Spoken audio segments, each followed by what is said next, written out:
ಇವಾಗ ಚಳಿಗಾಲ, ಇಷ್ಟು ಮಜ್ಜಿಗೆ ಇದೆ, ಇಷ್ಟು ಮೊಸರಿದೆ, ಬೆಣ್ಣೆ ಇದೆ, ಹಾಲಿದೆ.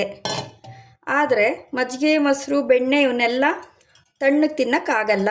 ದೇಹಕ್ಕೆ ಚಳಿಗಾಲಕ್ಕೆ ಬೇಜಾರಾಗುತ್ತೆ. ಹಾಗಂತೇಳಿ ಹಾಲು, ಮೊಸರು, ಬೆಣ್ಣೆ, ತುಪ್ಪ, ಎಣ್ಣೆ ಇವನ್ನೆಲ್ಲ ತಿಂದೇ ಇರೋಕ್ಕಾಗತ್ತಾ? ದೇಹಕ್ಕೆ ಏನು ಬೇಕೋ ಪೋಷಕಾಂಶಗಳು ಬೇಕೇ ಬೇಕಾಗತ್ತೆ. ಸೊ ಹಾಗಾಗಿ ನಾನೊಂದು ಐಡಿಯಾ ಮಾಡಿದೆ. ಒಂದು ಕೇರಳ ಶೈಲಿಯ ಮೊಸರು ಹಾಕಿ ತೊಗರಿಬೇಳೆ ಹಾಕಿ ದೋಸೆ ಮಾಡೋಣ ಅಂತ ಹೇಳಿ. ಅದು ಹೇಗೆ ಮಾಡೋದು ನೋಡೋಣ ಬನ್ನಿ. ಬಂದ್ರ ವೀಕ್ಷಕರೇ, ಆತ್ಮೀಯರೆಲ್ಲರಿಗೂ ನಮಸ್ಕಾರ. ಗೃಹ ಕಲಾನಿಧಿ ಚಾನಲ್ಗೆ ಸ್ವಾಗತ. ನಾನು ಹೇಳಿದ್ನಲ್ಲ, ಕೇರಳ ಶೈಲಿಯ ತೊಗರಿಬೇಳೆ ಮೊಸರಿನ ದೋಸೆ. ಇದಕ್ಕೆ ದೋಸೆ ಅಕ್ಕಿ ಒಂದು ಅರ್ಧ ಪಾವಿಗಿಂತ ಒಂಚೂರು ಜಾಸ್ತಿ ಇದೆ ಅಷ್ಟು. ನಂತರ ತೊಗರಿಬೇಳೆ ಈ ಲೋಟದಲ್ಲಿ 1.5 ಕಪ್ಪಷ್ಟು ತೊಗೊಂಡಿದ್ದೀನಿ. ಪಾವ್ನಲ್ಲಿ ಹಾಕ್ತಾ ಇದ್ದೀನಿ. ಇಷ್ಟು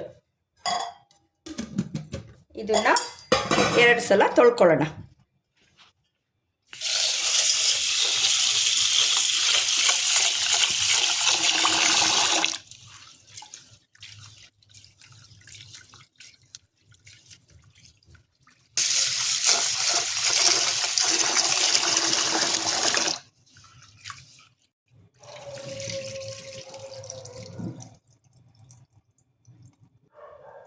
ಇಲ್ಲಿ ತೊಗರಿಬೇಳೆ ಮತ್ತು ಅಕ್ಕಿ ಸೇರಿ ಒಂದು ಕಾಲು ಪಾವಷ್ಟು ಹತ್ತತ್ರ ಇದೆ. ಇದನ್ನು ನಾವು ನೀರಲ್ಲಿ ನೆನೆಸಬಾರ್ದು. ಈ ಥರ ಕಡ್ದು ಮಜ್ಜಿಗೆ ಅದರಲ್ಲೂ ನೆನೆಸ್ಬೇಕು.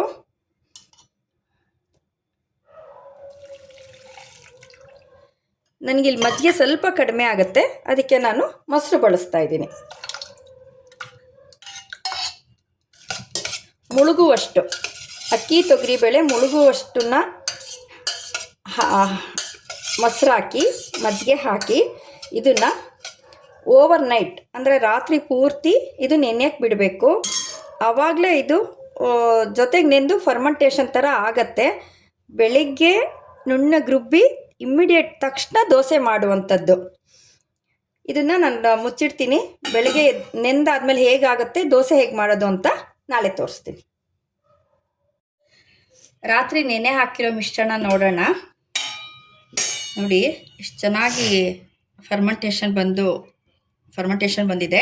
ದೋಸೆ ಯಾವಾಗಲೂ ನೆನೆ ಹಾಕಬೇಕಾದ್ರೆ ಫರ್ಮೆಂಟೇಷನ್ ಬರಬೇಕು, ಅಂದರೆ ಮೊಸರು ಹಾಕಿರಬೇಕು. ಇಲ್ಲ ರುಬ್ಬಿದ್ರ ಮೇಲೆ ನಾವು ಫರ್ಮೆಂಟೇಷನ್ಗೆ ಬಿಡಬೇಕು, ಇಲ್ಲ ನೆನೆಯ ಟೈಮಲ್ಲಿ ಫರ್ಮೆಂಟೇಷನ್ ಆಗಲಿಕ್ಕೆ ಬಿಡಬೇಕು.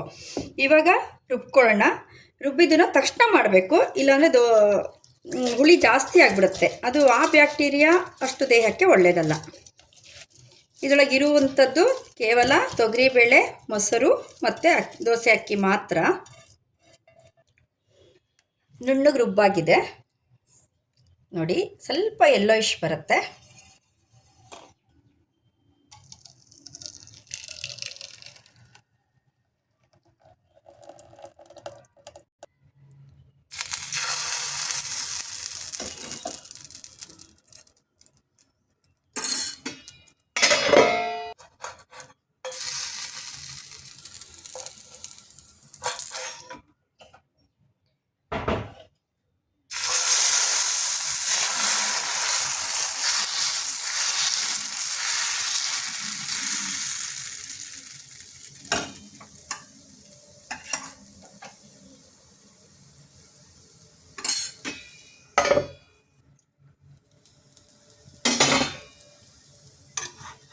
ನೋಡಿ, ಉಪ್ಪು ಹಾಕಿ ಹಿಟ್ಟು ಕದಡಿ ಒಂದು ದೇವರಿಗೆ ಸಣ್ಣದು ಎತ್ತಿಟ್ಟು ನಂತರ ಇನ್ನೊಂದು ದೋಸೆ ಹಾಕಿ ರೆಡಿಯಾಗಿದೆ.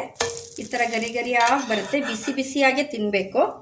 ಆಮೇಲೆ ರುಬ್ಬಿದ ತಕ್ಷಣ ದೋಸೆ ಮಾಡಬೇಕು. ಎಷ್ಟು ತೆಳು ಬೇಕಾದ್ರೂ ಬರುತ್ತೆ, ಎಷ್ಟು ಗರಿ ಗರಿಯಾಗಿ ಬೇಕಾದರೂ ಬರುತ್ತೆ. ತೆಳು ಮತ್ತು ಗರಿ ಗರಿಯಾದ ಪ್ರೋಟೀನ್ ದೋಸೆ.